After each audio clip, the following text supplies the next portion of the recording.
Muito boa tarde, Brasil. Véspera de Natal, um dia tão especial, não é? E a gente também preparou um programa muito especial para vocês, viu?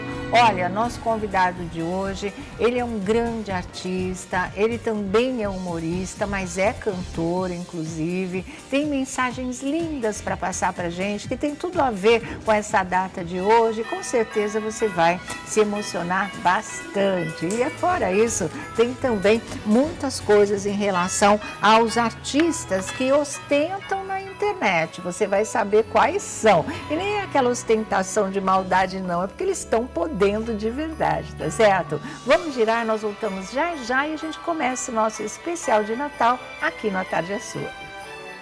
Bom, e agora é o momento de conversarmos com o nosso convidado muito especial, né? É ator, ele canta, ele dança, super versátil, faz humor, que é uma coisa de bárbaro aí. E nós vamos falar com Nelson Freitas. Boa tarde, Nelson.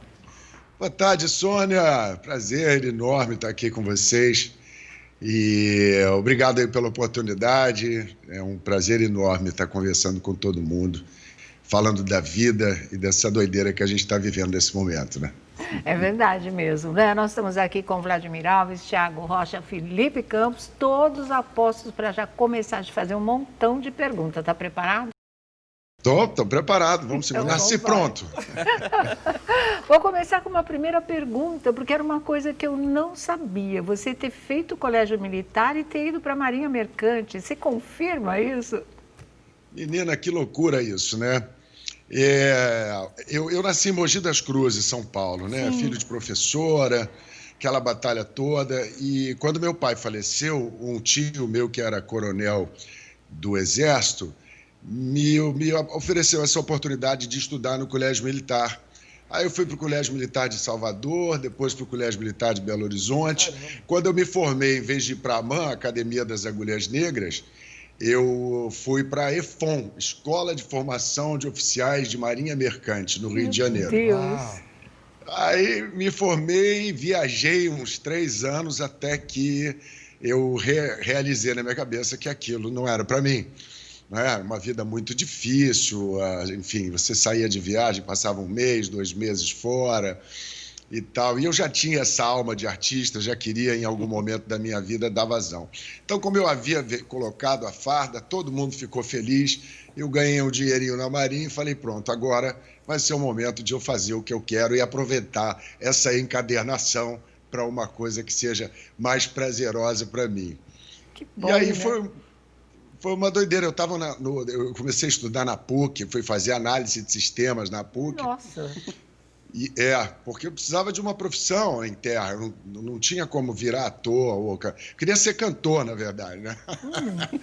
Eu queria ter sido cantor. Eu imitava os artistas, Elvis Presley, Raimundo Fagner, Belchior, e a turma toda durante todo o meu tempo de escola militar, eu sempre fazia uma farra com eles e, enfim, tocava um rebu danado com as artes, promovia festival da canção, teatro, festa junina, tudo que era bagunça eu estava metido.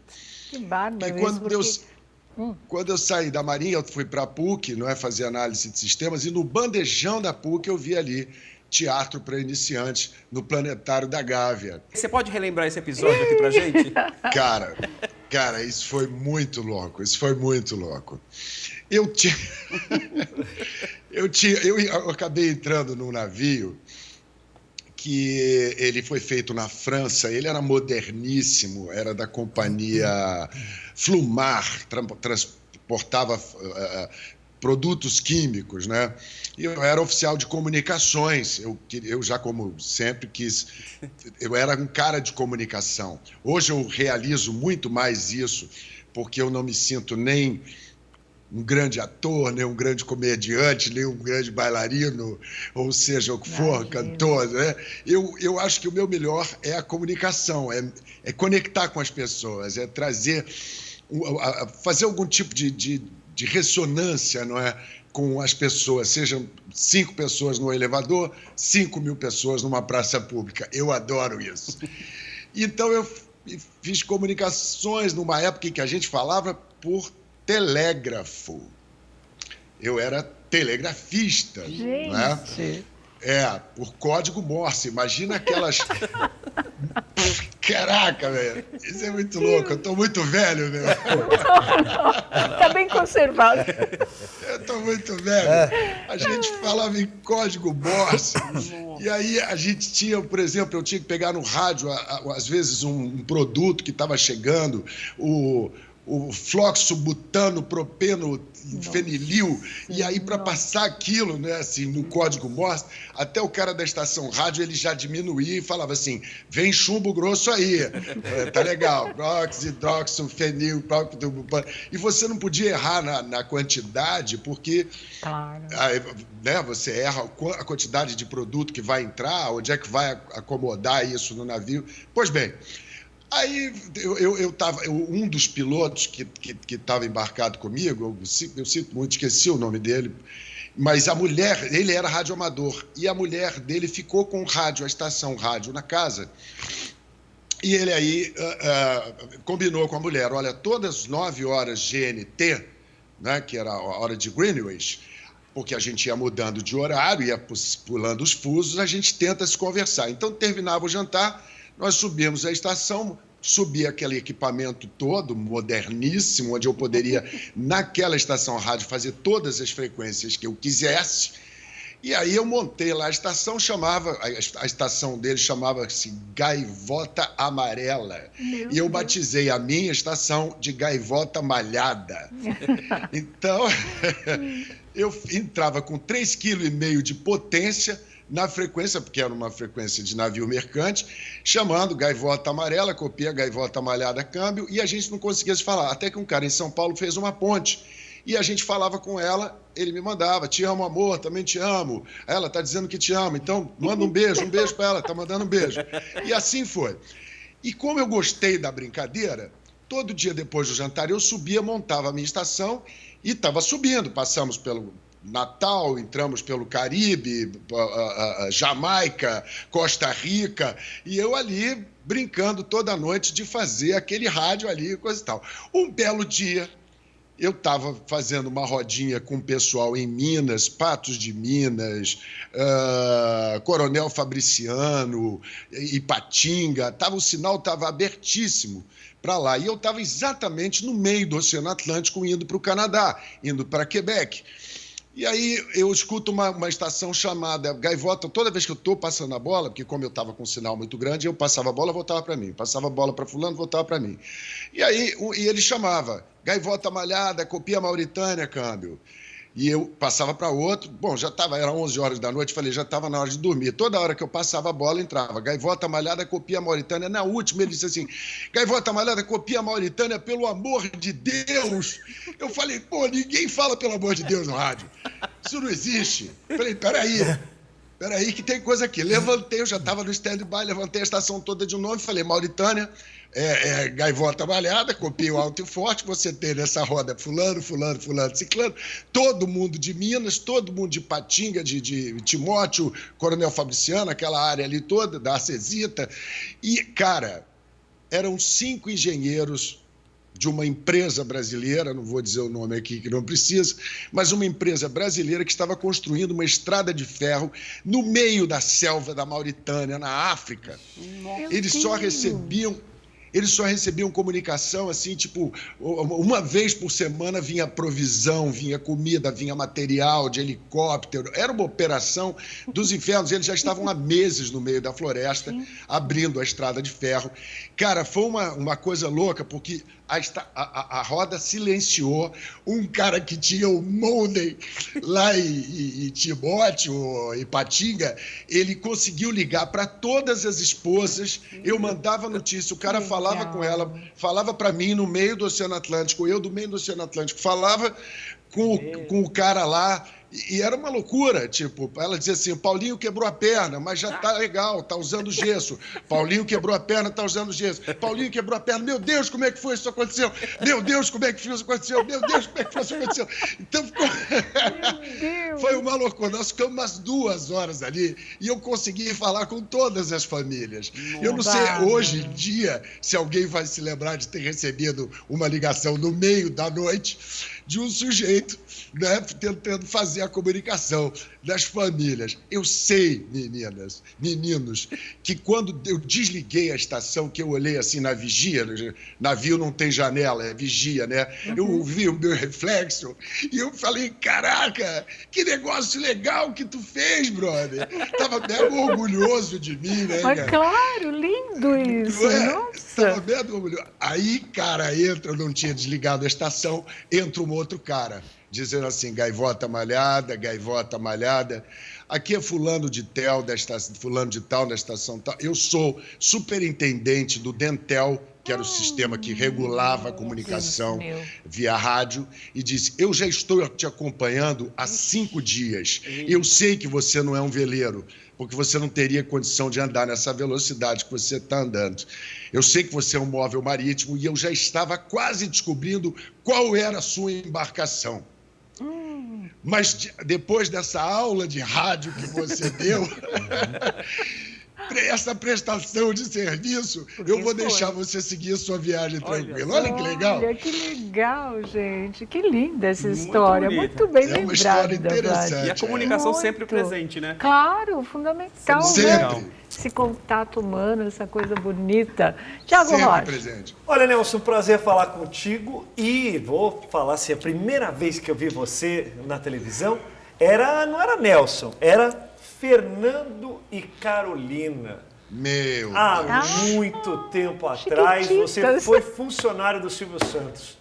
Toda aquela molecada, olha, rapaz, que momento glorioso da minha vida foi ter morado em Buenos Aires e ter vivido essa história linda. E no que final foi das as contas, Chiquititas. teu coração tem buraquinho ou não tem? Eu amo essa música. Tem um coração com buraquinho. É muito linda. Oi, Felipe, obrigado. Que boa lembrança também, né? Aquele quadro era uma loucura. O Maurício Sherman, inclusive, saudoso Maurício Sherman, que o Deus o tenha em ótimo lugar, ele às vezes, ele nem dirigia a gente, eu e a Maria Clara. Ele chegava e dizia assim, olha, você vem por aqui, desce aqui, você entra, faz o que vocês quiserem.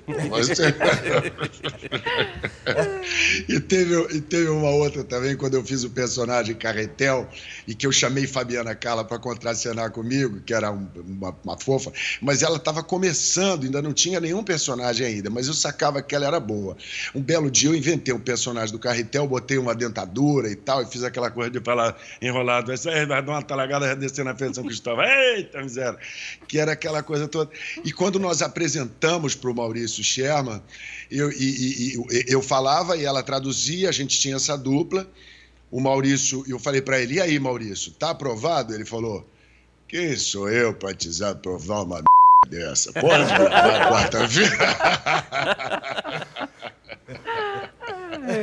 Grande, mano. E o quadro Marciléuzinho foi um baita do sucesso, né? Incrível. Eu me lembro que a gente pegava o Ibope da Senhora do Destino com 49, geralmente o Zorra derrubava, ia para 20, né? Caía 20 pontos. O nosso mantinha 49 para 44, 43. Eu acho que isso era raro. Eu penso que seja um marco muito importante no rating de um quadro de humor, de um programa de humor, apesar de nós termos tido todos esses gigantes, como o amado mestre Chico Anísio e tudo, o Jô Soares, com todos os programas, era Balança Mais no Cais, Satiricon. O Zorra Total era exatamente o remanescente desses programas, que eu acho até que deveria ser instituído patrimônio histórico, cultural brasileiro, o do humor de bordão, não é? Crioula difícil, tchê! A gente sabia que o Tião ia meter o bordão numa hora, mas você queria ver como é que ele chegava lá. E todos esses bordões maravilhosos. Então, a novela tinha a novela que entregava a Senhora do Destino, que entregava a alta, a gente mantinha o Ibope. Isso era sensacional, era um momento único, né, da gente. E era um momento muito curioso também, que sei lá quantos anos atrás, vamos dizer 8, 10 anos atrás, eu tenho 15 anos que eu fiz o Zorra durante 15 anos, em que a gente mudava o referencial do empoderamento da mulher. Radicaliza e leva um tempo para depois ele equalizar. Aí você fala, o politicamente correto é um saco. Mas é preciso, não se pode tratar da mesma forma o racismo, a questão das mulheres, ou seja, a questão de gêneros e tudo, porque a mulher é sempre a gostosa, a bonita e não sei o quê, e ela não tem uma posição XYZ, ou seja, o mundo está se transformando, e isso é bom. Porém, alguns espaços dentro da cultura, principalmente, da maneira com que apresentamos a cultura, ele está se adaptando. Né? Então, o que aconteceu com o Zorra, por exemplo? Tem o Zorra Total, que se transformou, assumiu o Márcio e o Maurício, e o Maurício assumiram ali a direção, o Maurício Farias, e conseguiram dar, através do Celso Tadei e a esposa dele, um escrete de redatores de primeira grandeza, tanto que no primeiro ano do Zorra só, nós fomos indicados para o prêmio de melhor humorístico do mundo, no prêmio Emmy. Né? Eu tenho aqui até hoje, está aqui no meu computador, guardadinho. Olha só que legal. O meu ingresso para o Prêmio Emmy Nova York. Muito legal. Não quiseram mudar o nome Zorra, porque o nome Zorra sempre foi muito forte. Né? Sempre vendia de tudo.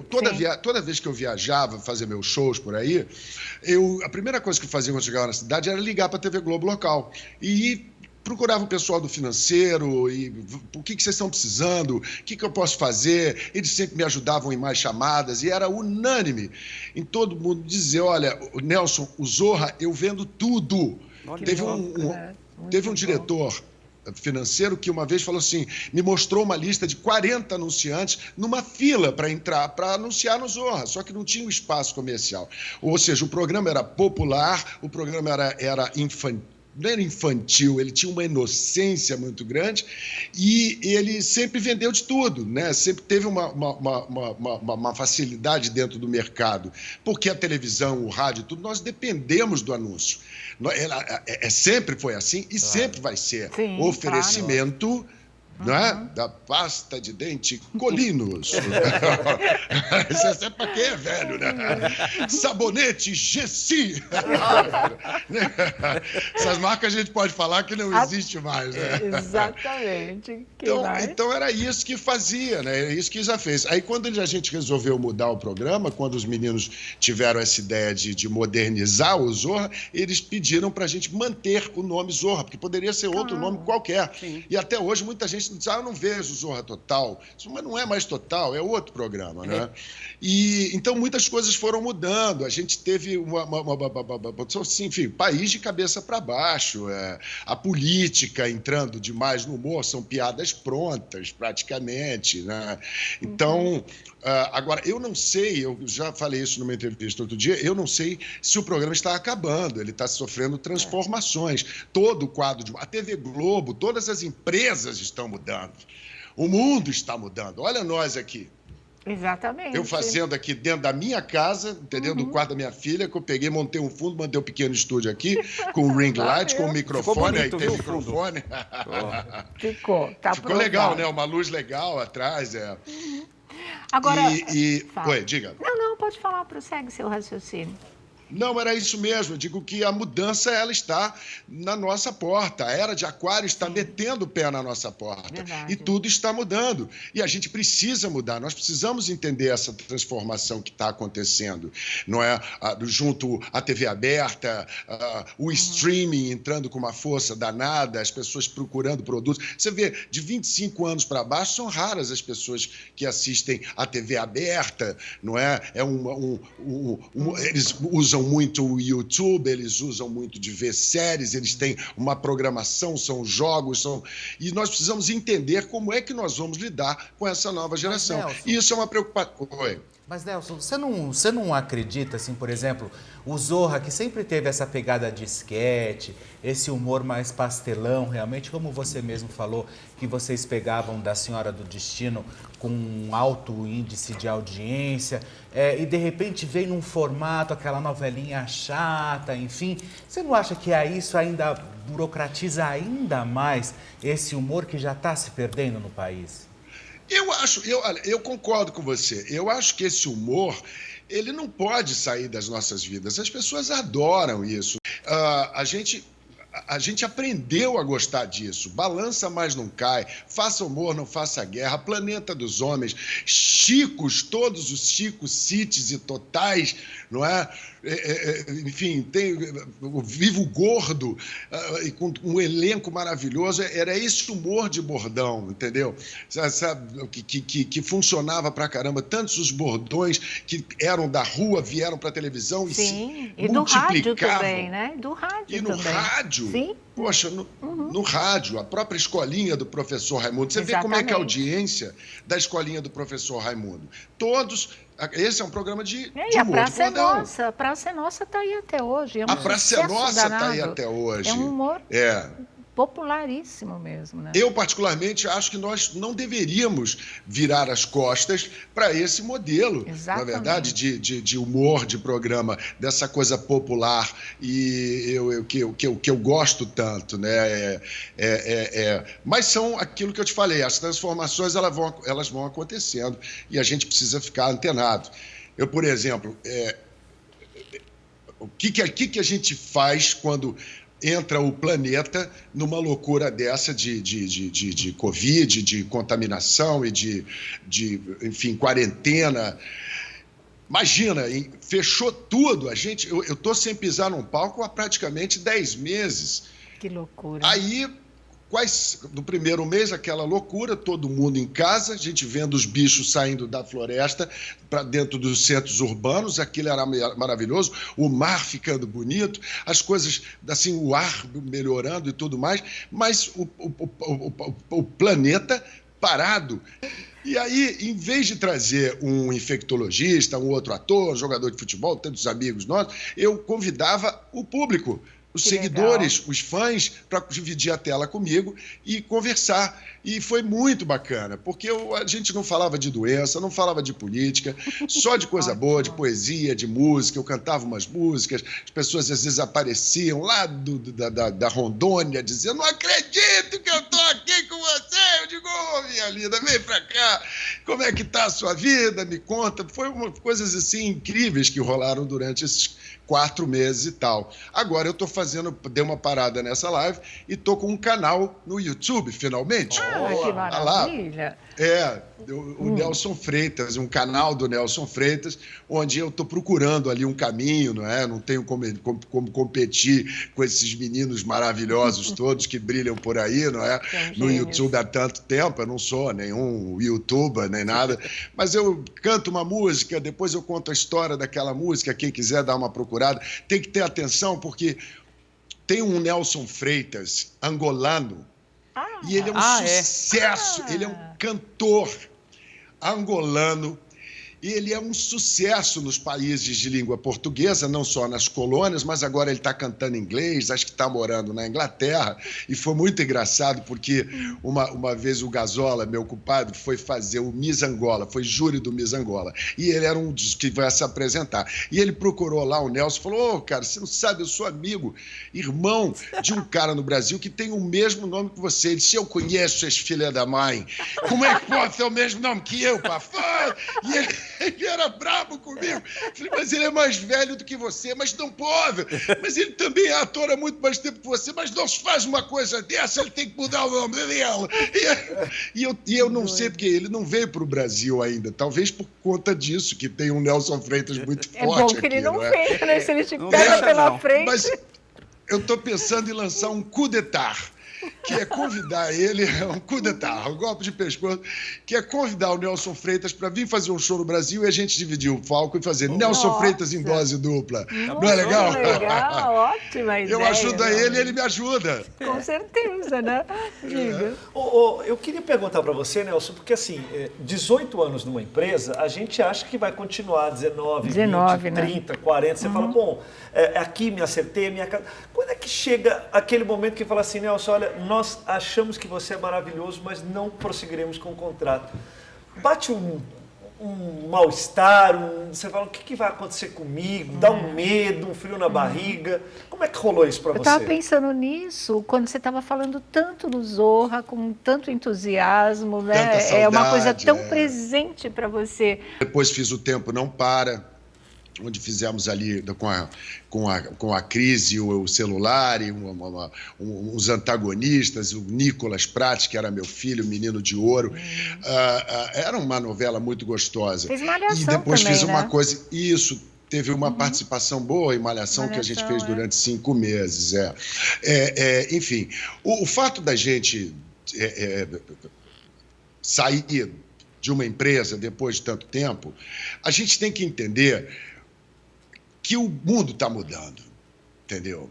Então, esse modelo, esse formato que a TV Globo sempre adotou, no mundo de hoje, na minha opinião, no mundo que é mais corporativo, a TV Globo sempre foi uma empresa paternalista. Seu Roberto Marinho, que era um doce de pessoa, que era um cara espetacular. Tem histórias do seu Roberto que você não acredita, velho. Uma vez o Fernando, que é diretor, era menino, tinha 16 anos, começando na TV. Ele entrou na TV Globo como, como é que chama? Contínuo, né?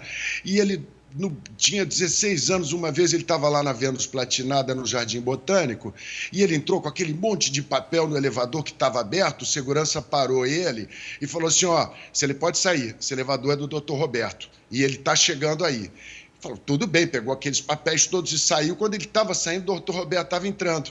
Aí ele falou, meu filho, vem aqui, pode entrar. Entrou com ele no elevador, virou para ele e falou assim, como é seu nome? Ele falou, Fernando. Quantos anos você tem? Eu falei, eu tenho 16 anos, ou 17 anos, alguma coisa assim. Ele falou assim, eu quero combinar alguma coisa com você. Você cuida da minha empresa, que eu cuido de você. Olha que coisa legal para falar para o menino.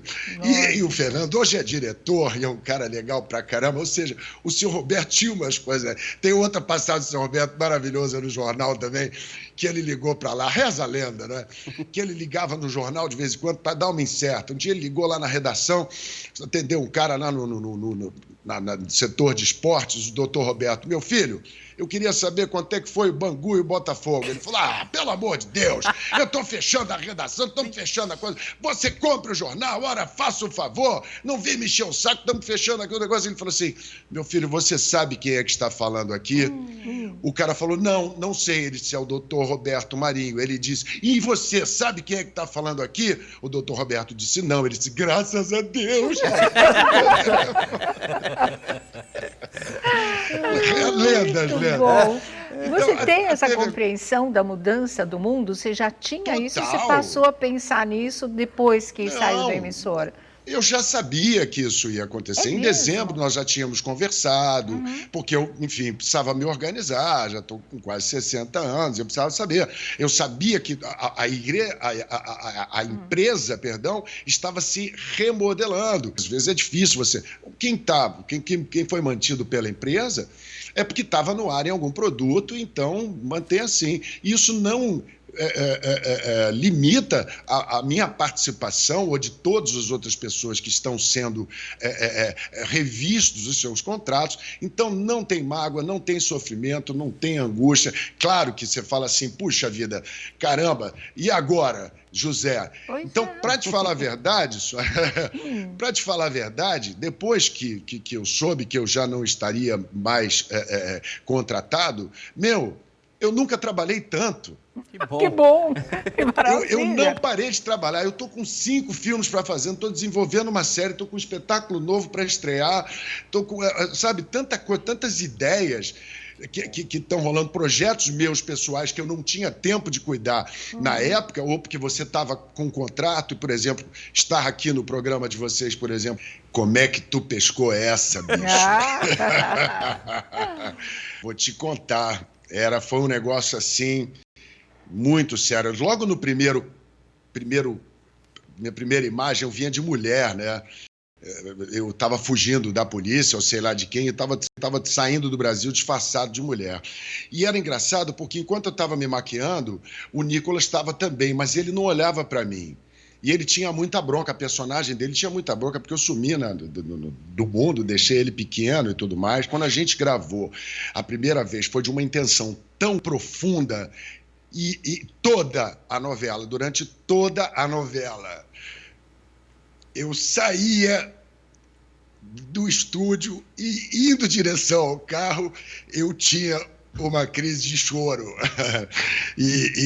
Tá se emocionando e às vezes de até, novo, né?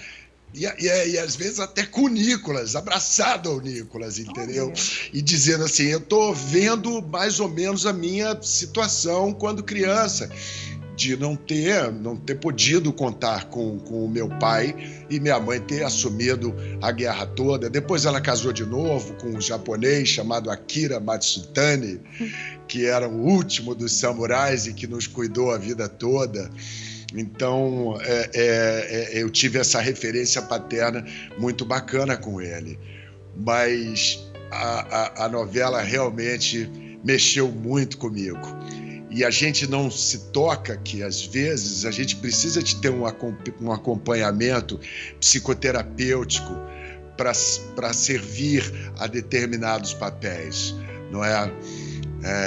Esse foi um que eu precisei buscar uma terapia para poder equilibrar isso na minha vida. Todos nós temos os nossos problemas, todos nós temos as nossas demandas, não é?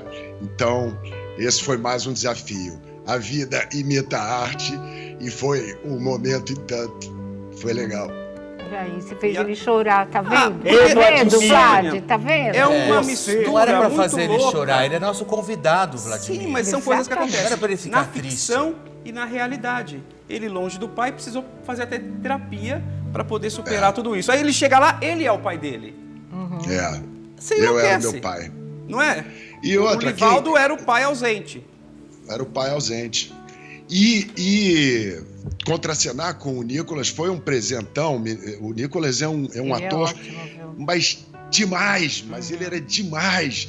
E incrível, porque eu me via nele.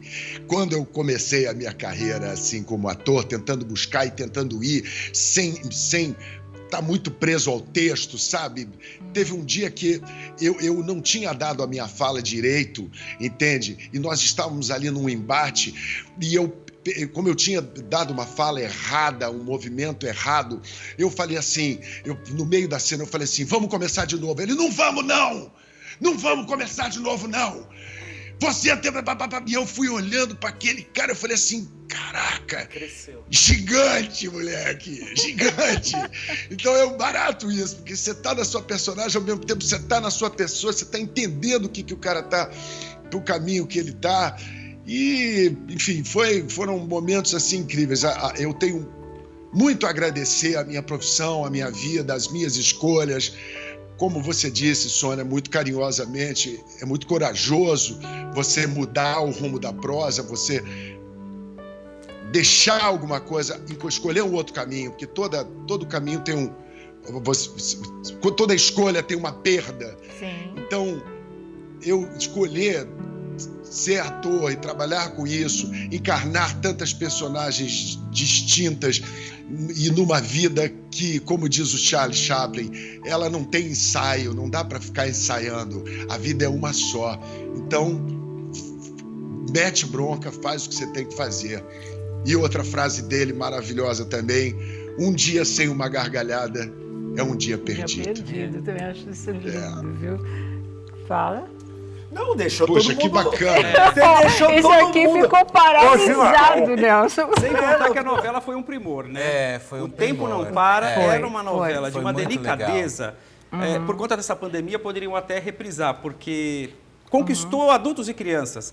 As histórias do Samuca, as idas e vindas, toda aquela magia, né, de um tempo à frente, um tempo no passado. Acho que tudo aquilo foi uma novela muito bem feita. Eu na verdade, agora saindo um pouquinho dessa zona aí de emoção, eu queria entrar num assunto que foi polêmica, obviamente, e você acha que fez parte de toda essa engenhoca, que é a saída do Márcio Smelling lá da própria Rede Globo, né? E enquanto ele esteve, eu acho que ele foi diretor de vocês, enfim, você teve muita proximidade com ele e você chegou a perceber em algum momento todas essas acusações que vieram em cima do Márcio, ou Nelson? A saída de quem? Desculpa, eu não peguei o nome. Márcio Smelling. Ah, tá, do Márcio. Olha, simplesmente eu não tenho nenhuma observação sobre nada disso, porque apesar da gente estar vivendo ali muito intimamente, eu não soube, eu não posso julgar, não me cabe julgar o que foi que aconteceu, porque eu realmente não sei o que foi que aconteceu. São tantas pessoas que a gente não dá para enumerar, porque também são 35 anos de carreira, entendeu? Logo quando eu comecei, eu tive ali um apoio incrível quando eu comecei a fazer humor e fui acolhido por grandes personalidades, assim como o próprio Chico, que se tornou meu amigo, e ser amigo de um ídolo é uma coisa que transcende qualquer expectativa, entendeu? De repente, o Chico é uma pessoa que qualquer papo com ele que você bate, por mais banal que seja, acaba se tornando uma aula de vida. E ele dirigiu o meu último show, Nelson Freitas e Vocês, né? E que ficou em cartaz. Até hoje eu tenho ele na manga, e com a elegância e a picardia do Chico Anísio. Então, as pessoas assim, que passaram como Ari Fontoura, entende? Que também me deu nós fazíamos uma peça Corra que Papai Vem Aí, enfim, uma comédia bacana, e ele me dava aula o tempo inteiro, só pela postura dele, né?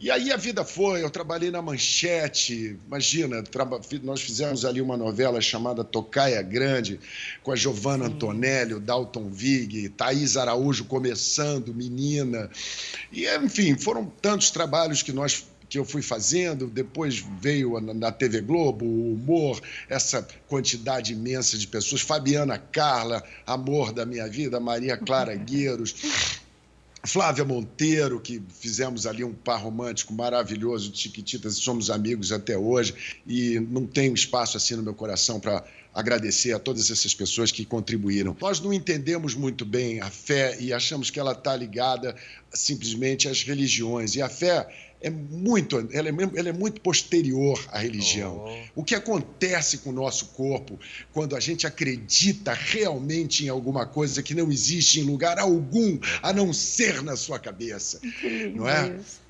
E nós somos os únicos seres, né, na face da Terra que temos a capacidade de mudar a nossa biologia de acordo com o que a gente pensa, de acordo com o que a gente sente. O nosso cérebro as nossas células estão constantemente bisbilhotando os nossos pensamentos para saber como é que ela vai se comportar. O que a gente precisa deixar muito claro é que a natureza do ser humano já é assim. Nós somos, desde os primórdios, desde quando a gente começou a se socializar, a criar as nossas tribos, tudo na porrada, é a força, são os exércitos, as guerras. Então, a natureza do ser humano, em geral, já é assim. O homem, por conta dessa testosteronazinha miserável que a gente tem a mais do que as mulheres, nós precisamos, quando colocar uma coisa sobre violência doméstica, pensar muito nos homens, porque as mulheres, elas têm que denunciar, elas têm que saber que elas estão protegidas, elas têm que saber que isso não é legal. Começa com pequenos detalhes e com pequenas agressões, às vezes verbais e psicológicas, e aí um momento você tem que dizer, e quando a coisa descambar, é preciso denunciar, porque não acaba bem. E como tem notícia e registro de que não acaba bem, como a gente mostra exatamente nesse pequeno filme que a gente fez chamado I Am Sorry, Honey. Porque é sempre assim. Com a Suzy Rego, não foi? I'm Sorry Honey. A gente chamou, montei uma equipe a toque de caixa no meio da pandemia, todo mundo topou, todo mundo comprou a ideia. Eu acho que, e eu abracei essa causa, na verdade, não somos nós que escolhemos as causas que nos escolhem. Que não pode, a gente não pode permitir mais aos destertores do século XXI e da era de Aquário. A gente precisa olhar. Como estávamos falando sobre a mudança do humor, o politicamente correto e tudo, isso tem que entrar na pauta. Com toda a certeza, viu? Para fechar esse nosso papo tão legal, me deixa assim uma mensagem para esse público que te ama, que quer te ver de volta ao vídeo logo. Fala com a gente. Posso cantar? Ai, pode, claro. Então vou cantar a capela e vou deixar uma mensagem do Charlie Chaplin, que foi o autor dessa música. Muita gente não sabe que a música Smile é dele. Então, eu agradeço demais a todos vocês pelo convite. Sônia, querida, tivemos uma passagem muito engraçada uma vez, fomos fazer um programa com o Gugu ou com o Silvio Santos, eu não me lembro. Você se lembra disso? Que nós fomos para uma roda que jogava a gente de cabeça para baixo e eu não pude usar, nós não podemos usar nada porque eu falava tanto do palavrão, lembra? Meu Deus do céu, Carvalho! Tanto do palavrão.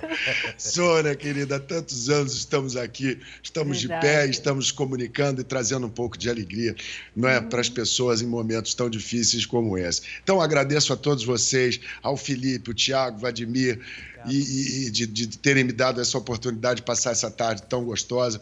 Te juro que se bobeasse eu passava muito tempo, mas a gente tem que seguir as nossas vidas.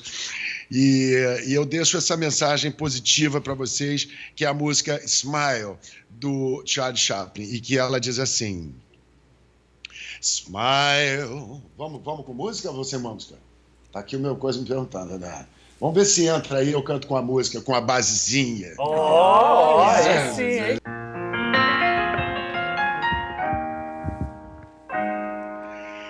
Smile, though your heart is aching.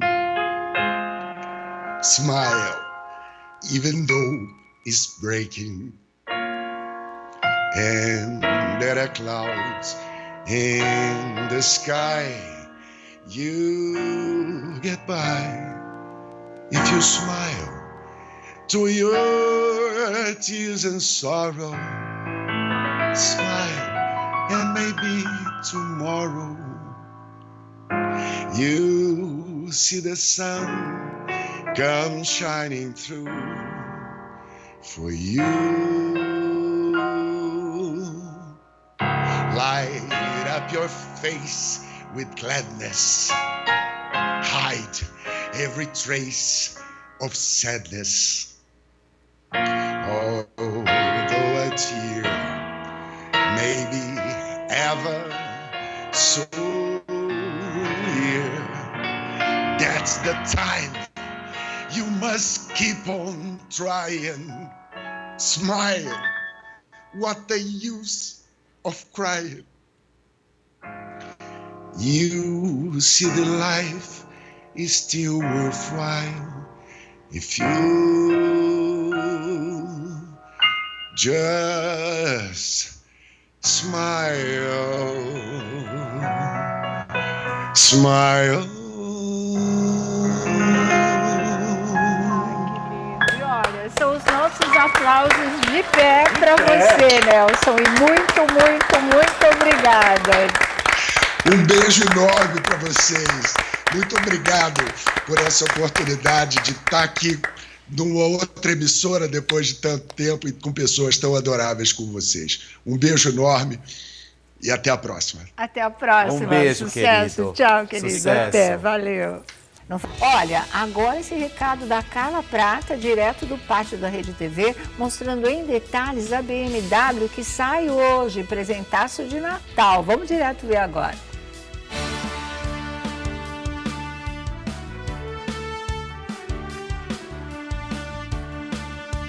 Agora chegou um grande momento de conhecer essa BMW X1 S-Drive. Ela custa quase R$200 mil nas concessionárias aí fora, mas pode ser sua por menos de 75 centavos por dia.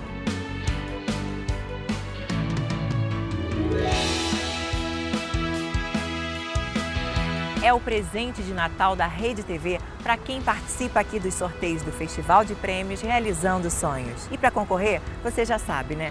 É só assinar o Rede TV Plus.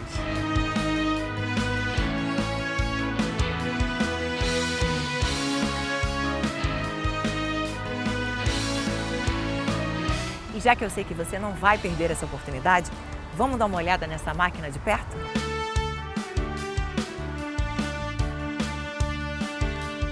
Olha só, gente, ela tem faróis duplos Full LED, além de belas rodas de liga leve aro 18 polegadas e um design extremamente moderno e inovador, que chama atenção por onde passa.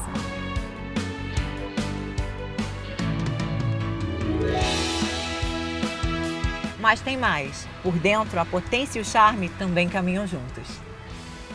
Os bancos dianteiros têm ajustes elétricos. O ar-condicionado é completamente digital. A resposta do motor é surpreendente. Esse aqui é o carro que falta para dar vida a todos os seus planos.